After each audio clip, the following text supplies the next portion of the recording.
안녕하세요. 전 세계가 주목하는 키워드를 쏙쏙 뽑아 전해드리는 더 차트 시간이 돌아왔습니다. 6년 만에 CES 무대로 돌아온 젠슨왕 엔비디아 CEO의 기조연설로 이번 CES 2025가 화려하게 개막을 했는데요. 이 CES 2025에서는 어떤 기술들이 우리를 기다리고 있을지 궁금하시죠? 그래서 모셨습니다. investing.com 황성아 사이트 매니저님 나오셨습니다. 어서 오세요. 안녕하세요. 네, 잘 지내셨나요? 네, 네, 잘 지내셨어요? 날씨가 너무 춥잖아요. 너무 추워요. 독감 주의하시기 바랍니다. 요즘 유행하고 있으니까요. A형 독감, B형 독감 주의하시고요. 네, 이야기로 돌아와서요. 대체 이 CES 2025가 어떤 행사길래 이렇게 많은 사람들이 손꼽아 기다리고 있는 걸까요? 네, CES는요, 컨슈머 일렉트로닉 쇼의 약자로 세계 최대 가전 IT 전시회인데요. 네. 이 행사는 소비자 기술의 미래를 한눈에 볼 수 있는 자리고요. 올해는 1월 7일부터 10일까지 4일간 진행이 되고 있습니다. 네. 올해 CES 2025의 주제는 몰입하다이고 주요 키워드로는 AI와 지속 가능성, 차세대 모빌리티, 초연결 사회가 꼽히고 있습니다. 네. 특히 이번 CES는 역대 최대 규모를 자랑하는데요. 전 세계 4,800여 개 기업이 참가하고 포춘 500대 기업 중 323개 기업이 이름을 올렸습니다. 포춘 500대 기업 중 절반 이상이 참여하는 걸 보니까 역시 역대 최고 규모가 많네요. 그렇다면 CES에서 발표된 기술이나 제품이 기업의 주가로 연결되는 경우가 있나요? 네, 맞습니다. CES는 전 세계 기술 기업들이 혁신적인 신제품과 기술을 발표한 자리이기 때문에 네. 여기서 긍정적인 평가를 받은 기업들은 주가 상승으로 이어지는 경우가 많습니다. 특히 나스닥은 테크 중심이라 CES에서 주목받은 기업들이 투자자들에게 더 큰 관심을 받을 텐데요. 네. 실제로 이번 CES에서는 젠슨 황 엔비디아 CEO가 새로운 GPU와 회사의 비전을 발표할 것이라는 기대감이 커지면서 네네. 엔비디아 주가가 역대 최고치를 기록했습니다. 네. 장중 한때 $150를 돌파하기도 했는데요. 네. 또 젠슨 황 CEO가 엔비디아의 GPU 신제품인 지포스 RTX 50 시리즈를 공개를 하면서 미국 최대 디램 업체인 마이크론의 GDDR7을 탑재했다고 파트너사를 콕 집어 언급하기도 했는데요. 맞습니다. 네, 마이크론의 주가는 젠슨 황 CEO의 언급 후 나스닥 시간의 거래에서 10% 이상 급등하기도 했습니다. 그렇다면 기술주 중심의 나스닥 지수와 거대 기술 기업 7곳을 말하는 거죠. 매그니피센트 7의 주가는 어땠나요? 네, 엔비디아가 이끈 반도체주 가격 상승으로 기술주 중심의 나스닥 지수가 전 거래일 대비 1.24% 상승했습니다.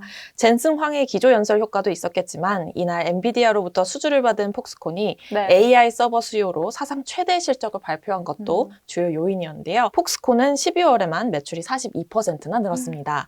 위탁업체의 매출과 영업이익이 기록적이라는 건 발주 네. 기업들의 실적 전망도 여전히 낙관적이라고 볼 수 있는데요. 이 소식에 TSMC는 5%, ASML은 7% 이상, AMD는 4% 안팎의 상승률을 기록했습니다. 네.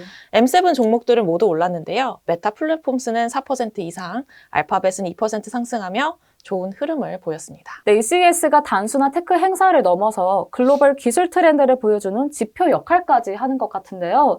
이 CES에서 주목받은 기술 트렌드가 나스닥 상장 테크 기업들의 중장기 사업 방향에도 어떤 영향을 미칠까요? 네, 확실히 영향을 미칩니다. 네. CES에서 주목받은 기술, 예를 들어 AI나 전기차, 지속 가능성 등이 화두가 되면 네. 관련 기술을 보유한 기업들이 투자자들의 높은 관심을 받는데요.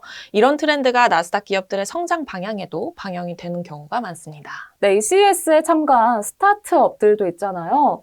이런 스타트업들이 이후에 이 나스닥 IPO, 기업 공개로 이어지는 경우도 있을까요? 물론이죠. CES는 스타트업들이 기술력을 선보이고 네. 투자자를 유치할 수 있는 큰 기회이기도 한데요. 실제로 CES에서 주목받은 스타트업들이 나스닥 상장을 통해 더 큰 성장을 이루는 경우가 굉장히 많습니다. 네. 대부분의 스타트업은 매출, 이용자 수 등 성과 지표가 없어서 기술력을 증명하기가 굉장히 어렵습니다. 맞아요. CES에서 혁신상을 받으면서 대규모 투자 유치에 성공하기도 합니다.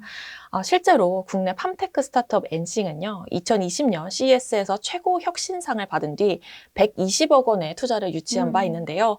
수상 전 20억 원에 머물던 투자금 규모가 네. 한 번에 500%나 급증한 사례입니다. 500%요? 네.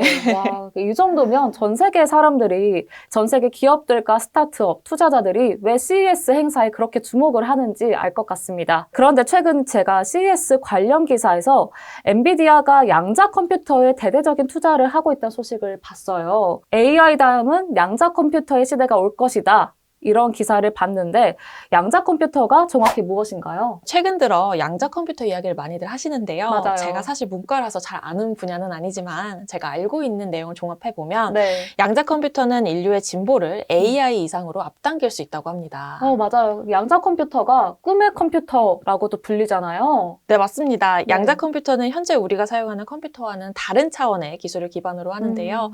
기존 컴퓨터가 0과 1에 중첩되지 않는 반면 양자 컴퓨터는 0과 1이 중첩되는 특성을 활용합니다. 네. 이 중첩 현상은 양자역학의 대표적인 사례인 슈레딩거의 고양이로 설명할 수 있는데요. 슈레딩거의 고양이요? 네, 어. 고양이를 상자에 넣어놓고 관찰하기 전까지는 고양이가 살았는지 죽었는지 알 수가 없습니다. 맞아요. 그래서 이 두 가지 상태가 중첩되어 있다는 개념입니다. 음. 마찬가지로 양자 컴퓨터도 0과 1이 중첩된 상태를 활용해서 기존 컴퓨터와는 다른 방식으로 연산을 수행합니다. 네. 양자 컴퓨터의 기본 단위는 큐비트라고 불리는데요. 큐비트. 네, 큐비트의 수가 많아질수록 연산 속도는 기하급수적으로 증가합니다. 어. 그렇기 때문에 AI 시장이 커질수록 대량의 데이터를 처리할 수 있는 양자 컴퓨터에 대한 관심도 높아지고 있습니다. 진짜 놀랍네요. 복잡한 문제를 굉장히 빠르게 해결할 수 있는 기술이라니까 정말 기대가 되는데요. 특히 미국 정책당국은 지난해 AI와 양자 컴퓨터 분야를 국가 전략 산업으로 지정을 했고 또 유엔은 올해를 세계 양자과학 기술의 해라고 지정을 했더라고요. 근데 이 기술이 어떤 산업에 도움을 줄 수 있을까요? 네, 양자 컴퓨터 기술은 AI, 신약 개발, 우주공학, 재료과학, 금융 모델링, 기후변화 등 인류가 풀지 못한 다양한 숙제를 해결할 수 있다고 합니다. 굉장히 도움이 많이 되는 네, 기술이네요. 맞습니다. 네. 특히 월가에서는 AI 열풍의 다음 주자로 양자 컴퓨터를 지목하고 있습니다. 그렇군요. 그럼 인베스팅닷컴 유저들도 양자 컴퓨팅 관련주를 많이 검색하셨을까요? 네, 실제로 양자 컴퓨팅 관련주인 마이크로 클라우드 홀로그램이라는 회사는 저희 인베스팅닷컴에서 검색량이 지난주 대비 775%나 증가했습니다. 775%요? 네. 어마어마한데요. 와, 마이크로 클라우드 홀로그램. 저는 사실 처음 들어보는 기업인데요. 어떤 기업이길래 이렇게 많은 분들이 관심을 갖고 검색을 하셨을까요? 나스닥에 상장된 이 회사는 반도체 양자점을 활용한 혁신적인 양자 컴퓨팅 기술을 개발하며 주목을 받고 있습니다. 네. 특히 자체 개발한 빠른 단열 구동 프로토콜 기술은 기존 양자 컴퓨팅 기술의 한계를 극복해 더욱 정확하고 안정적인 양자 정보 처리를 가능하게 한다는 점에서 높은 네. 평가를 받고 있는데요. 네. 무려 지난달 30일 주가는 167% 폭등했습니다. 그렇군요. 그럼 이 양자 컴퓨터 기술이 글로벌 경제에는 어떤 영향을 미칠까요? 네, 양자 컴퓨터 전문 매체 퀀텀 인사이더는 네. 이 기술이 향후 10년간 1조 달러의 경제적 영향을 미칠 것으로 전망을 했는데요. 네. 관련 기업은 2035년까지 84만 개의 일자리와 500억 달러의 매출을 창출할 것으로 보입니다. 향후 10년간 어떤 발전을 보일지 굉장히 기대가 되는데요. 이 서학 개미들도 마이크로 클라우드 홀로그램 외에 양자 컴퓨터 관련주를 많이 보유하고 있나요? 네, 그렇습니다. 대표적으로 아이온큐와 알파벳이 있는데요. 네. 아이온큐는 양자 컴퓨터 대장주로 최근 엔비디아의 쿠다큐 플랫폼과 협업해 양자 컴퓨팅 애플리케이션 개발에 성공했다고 알려져 있습니다. 네네. 알파벳은 구글의 모기업으로 자사 양자 컴퓨터 윌로우를 통해 기존 슈퍼컴퓨터로 10셉틸리언, 10의 24제곱 년이 걸리던 문제를 단 5분 만에 해결할 수 있는 성능을 선보였습니다. 네.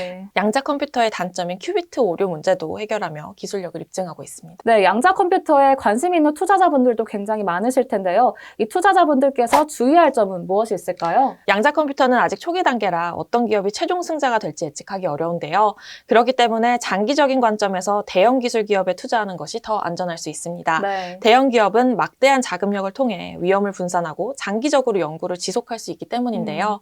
반면 초기 스타트업은 재정적 어려움과 불확실성이 클 수 있습니다. 네, 이번 이야기도 정말 감사히 들었습니다. 고생하셨습니다. 감사합니다. 네, 오늘의 더 차트에서는요, CES 2025와 양자 컴퓨터에 대해서 알아봤는데요. 젠슨왕 엔비디아 CEO가 양자 컴퓨터와 관련된 발언 한마디 때문에 모든 주가가 많이 폭락을 했다고 합니다. 이 양자 컴퓨팅 관련주에 관심 있으신 투자자분들은 참고하시길 바라겠습니다. 네, 오늘의 더 차트는 여기까지입니다. 그럼 만관부, 만사부 고맙습니다.